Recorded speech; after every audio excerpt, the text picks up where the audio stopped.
Welcome back to our live training session. In this tutorial, we're going to be learning how to set up cruise control utilizing our drive-by-wire system and the factory controls that are present here in my EP3 chassis. That's going to be including the steering wheel button control and the master on-off toggle switch for the cruise control, as well as turning the cruise control activation light on in the dash. I want this to all integrate just like stock. Now, this car actually was equipped with cruise control at one point when it was cable driven.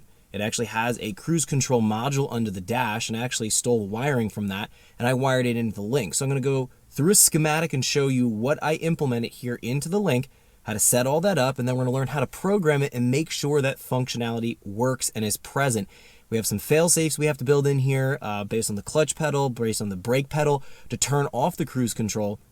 And we want to make sure that, again, our buttons all work here on the steering wheel for the set speed, for the resume speed, for the cancel, as well as that arming switch to turn the cruise control on and off. It's the master switch for everything to work. So we have a lot of things to set up and talk about here and demonstrate. So let's just jump in and let's take a look at configuring everything, getting all those inputs set up and the outputs set up, and then we'll fire it up. We'll fire up the engine here and drive it, and then see the results that we're going to get. And it should work fairly well. I've used cruise control a bunch of times with Link, and it's definitely something that I would recommend if you're drive-by-wire and you have the OEM controls in the vehicle. You can repurpose those and wire them into the Link as long as you have enough inputs and outputs to make all this happen.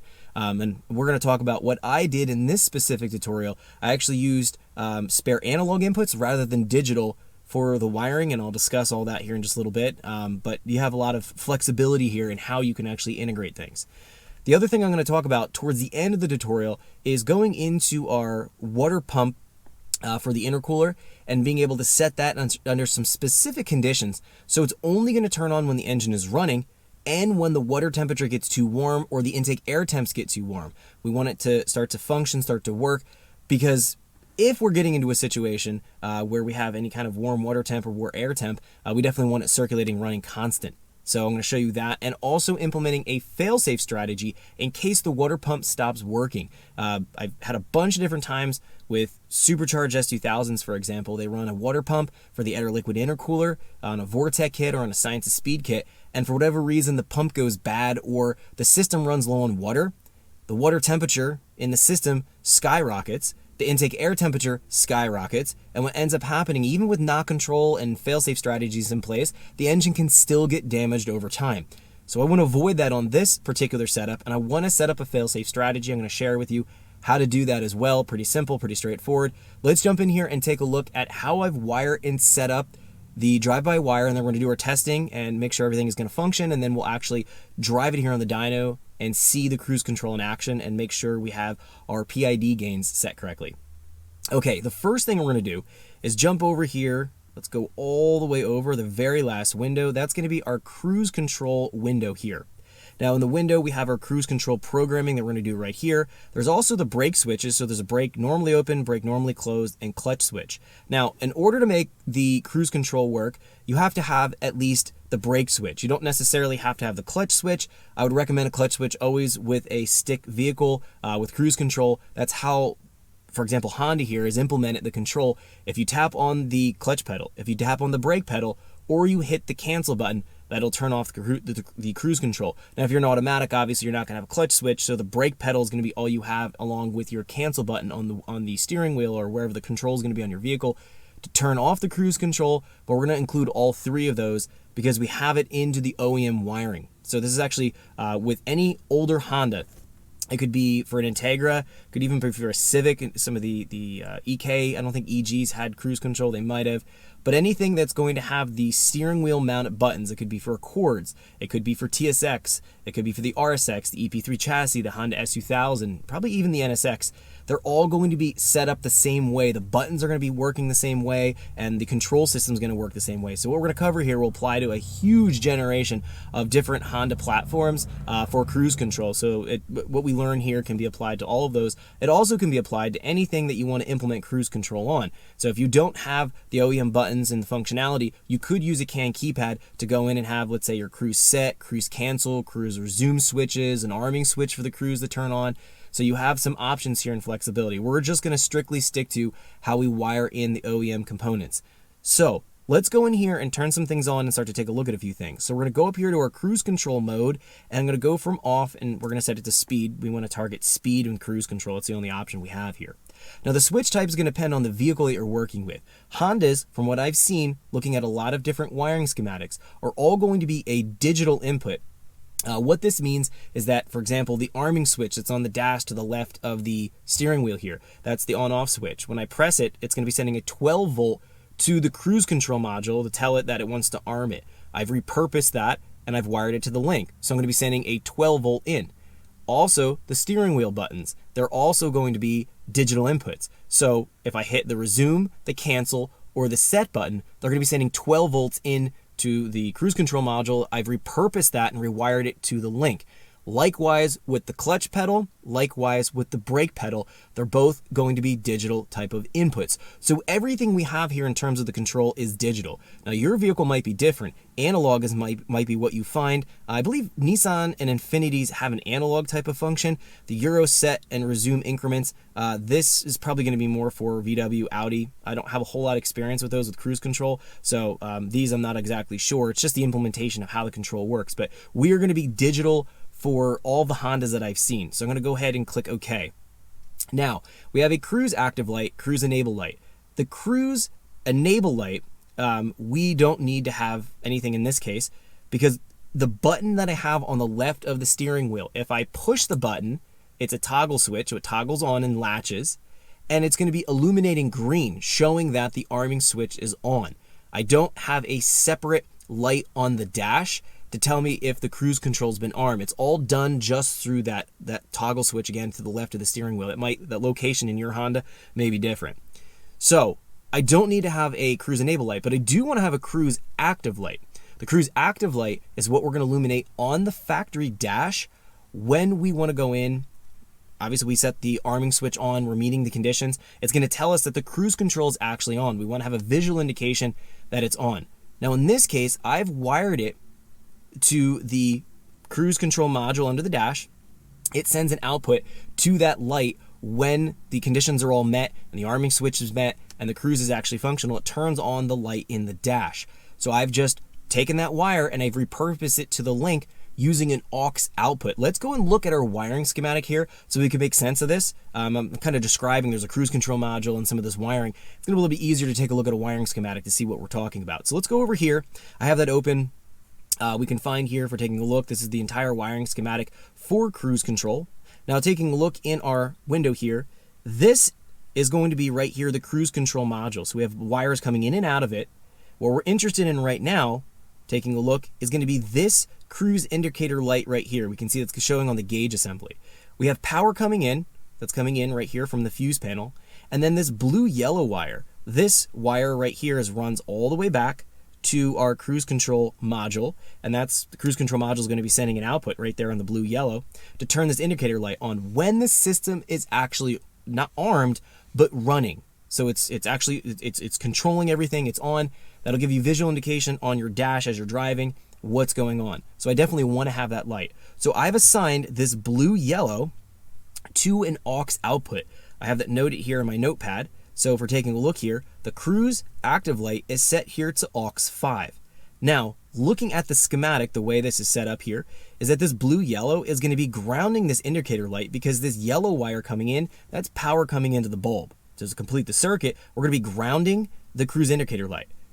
Pretty simple. That means we're going to be sending a low side output on our aux 5. So let's go and set that up in the software here real quick, and then we'll test it and make sure it actually is functional and it works. So going back over here, I'm going to go into my cruise active light, and I'm going to go and set this to our aux 5. Now the active state should be low, and the driver should be low. So what we're going to do here is quickly go into the test option, and if I go to on, I can take a look at my dash, and I see that my cruise control light is illuminated on the dash. So I know that the circuit's complete, and I know it's wired correctly. All right, so let's go back here. Let's turn that test function off, and let's move on to a couple different things. Moving down here a little bit further, again, we don't have our cruise enable light. That's done through my toggle switch over here on the dash. If I push that, I can see it's green. Turn it on and off. The cruise on switch, that's this on switch I'm pressing right here. So it's going to be on and off. It's not a momentary button. It's going to be a toggle button. It's actually a toggle latch button. I push it on, You can see it latches on. The same thing as turning a switch, flipping a switch on. And if I push it again, it unlatches and it turns off. So the cruise on switch should not be set to momentary. It should be set to toggle type. All right, let's click OK. Now we're going to come into some of these other conditions right here. We'll come back to these. Let's keep moving on with our assignment for working with our cruise switch inputs. So the cruise on switch, this is going to be that button that I'm pressing right here to the left of the steering wheel. This is my master arming switch saying that I want to run cruise control, but I haven't yet given it any button pressing on the steering wheel to set, to resume, or to cancel. So this is going to be just turning the system on. This is arming it. We need to go in and configure this. So if I go in here and we take a look back at our schematic, we're going to find this upper portion right here, our cruise control main switch. That's what I'm pressing right now. We can find here that we have this illuminator light comes on. This light green right here, we can see it's tied in. It looks like there's a brake pedal switch. It's part of that circuit, as well as it comes back into this cruise module. So this light green, I've repurposed that to the link. And if we pay attention to this, this is going to be a 12-volt input here because it grounds the bulb, the LED bulb that's built into the switch that illuminates green. It grounds that. We apply power here. We can see it's going to be turning it on. We apply power with the switch. This light green is going to be a 12-volt in, so it's going to be a high side type of switch. Now, let's jump in here, take a look. I have wired this arming switch, cruise arming switch, into my analog 11. Now, normally I would go and wire this into a digital input. So any kind of on-off type of switches like this, digital is usually the way you want to go. However, I only have 3 spare digital inputs left for my plug-and-play box. I want to wire in some wheel speed sensors to do traction control in the future, so I don't want to tie those digital inputs up. What I've done here is use analog, and we can actually go in and set this in the software. You can repurpose analog inputs for a switching function. So essentially you can repurpose an analog for a digital type of switch, not a pulsing function, but an on-off type of function. So that's exactly what we're going to do here. I'm going to set this to analog 11, and we want to set this as a high side coming in, and we'll test it to make sure it actually works. Let's jump over here. I'm going to go to the cruise on switch, and we're going to scroll all the way towards the bottom here. And we see here analog 11 digital input. So we're going to go ahead and click OK. Now we want to make sure the active state is showing high because we're sending 12 volt in from the switch when it's depressed. If I go here to logging and we go to record, we can actually see the status is down here in the middle. There's a cruise cancel switch, cruise control status, cruise decrease speed switch, cruise on switch, cruise resume switch, and cruise set switch. If I go here and I turn the switch off, notice that the cruise status turns off and the cruise on switch shows inactive. If I press it again, notice that the cruise control status is enabled, so it's armed, and then the cruise switch is showing active. So the switch function's working here. It's actually seeing the button when I depress it, on or off. So we'll go ahead and just leave it on, and we'll leave that system armed and enabled. The next thing we have here is going to be our cruise set switch and resume switch. These are going to be found on my steering wheel. This is common for all Hondas. They're going to find that you can press the buttons on the steering wheels. We need to go and assign those to whatever input we've wired them in. But let's go back to our schematic and take a look at where we can find them in the schematic here. So let's first start with the cruise set switch. If we go back in here to our schematic and we scroll down here towards the bottom, we're going to notice right here our steering wheel. This is our resume, cancel, and set. Now the way these are wired, we can find the orange wires coming in. This feeds power to the entire switch assembly. Then we're going to find we have wires coming out of it. That's a light green black in the resume and in the gray red in the set. When we depress the button, it's going to be sending a 12 volt and connecting, essentially looping it through and coming back in here to the cruise module. Again, I repurposed the wiring, the light green black and the gray red. I've repurposed those from my switch buttons here back into the link, and they're going to be sending 12 volt. So we're going to be using a high side type of switching function in this configuration. Now, let's go in here and take a look. I've wired them. Taking a look here, analog 2 was used for my cruise set switch. Again, normally you'd use a digital, but I'm trying to keep my digitals open for wheel speeds in the future. So I'm using analog 2. So let's go and assign that in the software and test it. So we're going to go here to our cruise set switch. We're going to come all the way down here, analog 2 digital input, and the active state should be high. Now, if I go down here, notice that we have our cruise set switch is showing inactive. If I go here onto the steering wheel, and I press my set button, notice it's showing active. If I let go of it, it's inactive. So it's a momentary type of button, and it is working properly. So it's counting that state. The next thing we need to do is the resume switch. The resume is used if you've canceled cruise control and you want to bring cruise control back on. You don't have to go and you want to use that same speed that the cruise control last latched onto. Let's say it's 60 miles an hour, you're at 50. You want to go in and go back to 60 or on the highway, hit the resume button. It'll go and bring you back up to that previous set speed that the cruise control system stored in its memory. So the resume switch is going to be the same thing. Going back here to the schematic, we're going to find the resume is going to be on the light green black. Again, that's coming into the cruise control module. Cut the wire, put it to the link. And again, that's going to be a high side input. And if we go here, our cruise resume switch is on analog 7. So again, we're going to set that up, make sure it's in a high side configuration. Cruise resume switch. We're going to go down here. And analog input 7, so analog 7 DI. And we want that state to be high. And if I go here to the steering wheel and I press it, we can see that our cruise resume switch changes status from inactive, active, inactive. So it's doing exactly what I'm telling it to when I'm pressing the button. Now, here's where things get a little tricky. Our cruise cancel switch. The way that the Honda buttons on the steering wheel work is that the cruise cancel switch will actually see when we're pressing it, it'll send 12 volt out through both the set and the resume. So if we take a look back here at the schematic, this cancel switch is common. It shares the power to the resume and the set. So if we hit cancel, both the resume and the set switch both see 12 volt power. Now this is where we can't program it without some additional programming logic in our software here. So what do? All right, this is a pretty simple solution that we can come up with here to program this. Let's go back in. What we're going to do is set our cruise cancel switch. We're going to use a virtual aux, so a virtual output. Let's go down here and let's see what's open. Let's see virtual aux 1. Let's click OK. Now we're going to go into our virtual math. We can see virtual aux 1. We're going to turn this to on. Let's use a general purpose output, and we're going to say cruise cancel switch. And what we're going to say is the output is going to be tied to our virtual aux. Let's go back down in here. Okay. We're going to use two conditions. So condition 1 and 2, it has to see both of these.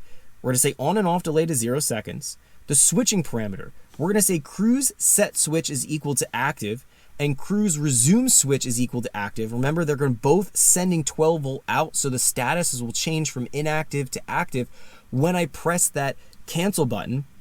And then when we see both of them active at the same time, that means that the cancel is actually, the cancel is going to be what we want to go in and see that status. So we have to see both resume and set on at the same time for the virtual aux to be triggered, which is going to trigger then the cancel function with this. So we're going in with the logic and trying to essentially come up with a solution to what Honda has given us with the factory wiring. So I'm going to say here cruise, and we'll say set, we'll say status. So cruise set switch status. Okay. And then we're going to set this to equals, and then it's going to be active. All right. The next is going to be our cruise resume, and cruise resume switch status, and it's going to be equals, and it's going to be active. Okay. All right. So we've set that up. Let's go ahead and store that real quick. Let's jump back into cruise control. We've programmed it to our virtual aux 1. Now, I'm going to go ahead. We can see here our cruise, looking at our cruise cancel switch. We can find the status of that. Here we go. First one, cruise cancel switch. A little bit hard to read. So the cruise cancel switch, let's go ahead and hit the cancel button here. We're going to find right here, it's showing active, inactive, active, inactive. Now, the cruise cancel switch, notice, is turning on, but so is the resume and the set.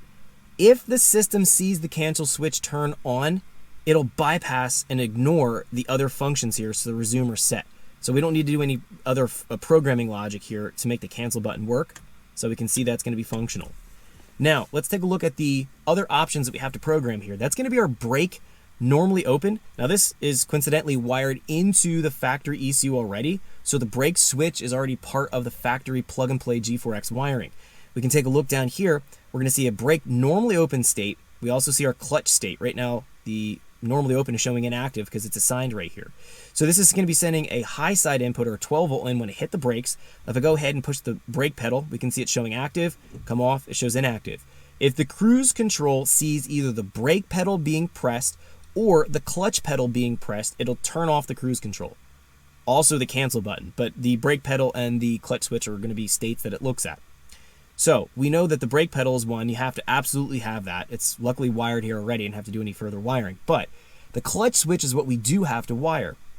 Let's go in here to the source, and we can actually take a look here real quick back at our schematic. We're going to see that the clutch switch is found right here. Clutch pedal switch. It's using a light blue wire. Again, that's coming into the factory cruise control. I repurposed that back into the link. Now, if we look here, this is showing that it's grounded on one side, and that wire is coming back in. It's going to be just grounding the pin, so it's a low side input. What do we do with this? All right, it's pretty easy. Let's jump in here. We're going to go and assign this to, in this case, digital 8. And let's say yes. And then we can see here, pull-up resistor should be on, and then the active state should be low because it's a pulling low side. So these pull-up resistor has to be on and active state low. Now, this is where things get a little bit weird with the way the clutch switch is set up here. Notice that the clutch is showing active. If I just push on the pedal lightly, it shows inactive. If I come off the pedal, it shows active. This is because the switch logic is inverted, and we have no way to go in and actually invert that switch logic. So where it's going active right now when I'm off the clutch pedal, it shows inactive, and when I push it on, it shows active. We need to go in and get creative with the software. Let me show you how to get around this. What I'll do here is go to the back into the digital inputs. We'll pick just any digital input. All right, let's pick one here. Let's pick neutral park because neutral park's not being used for a stick shift strategy here. This would be for an automatic. What I'll do is I'll assign this to our digital 8. Okay, and we can see here pull-up resistor on. The state is low. We can see right now, you see the neutral park state is going from active and inactive. So what we're looking for here is that the state is inverted, so we can see when I'm off the clutch pedal that the state is inverted, so instead of being active, it's inactive. So we need to use a virtual aux, and we need to use a general purpose to invert this. Let me show you how to do this real quick. There's probably other ways to do this, but this is what I'm going to do. It works. I've done it before. So let's go over here to our virtual math, and I'm going to go here to our virtual aux 5. We'll say on. We'll go to our general purpose output, and I'll say clutch switch invert. Then I'm going to go to our output, and we're going to assign it to our virtual aux 5. Grab it right there. And we're going to do one condition, on and off delay 0. The switching parameter, let's call this park neutral. So park neutral status. And we're going to say is equal to, and it's going to be equal to inactive. Let's store that. Let's make sure that logic is right. We can test this. Let's feed that back in here to the cruise control and see. So the cruise control switch, we're going to set this to our virtual aux 5 clutch switch. And right now we can see it showing an inactive state. Now if I hit the pedal, it shows active. Come off the pedal, inactive. So by using that virtual aux channel and the general purpose conditions, we've inverted that logic. So hopefully that makes sense how that's all going to work.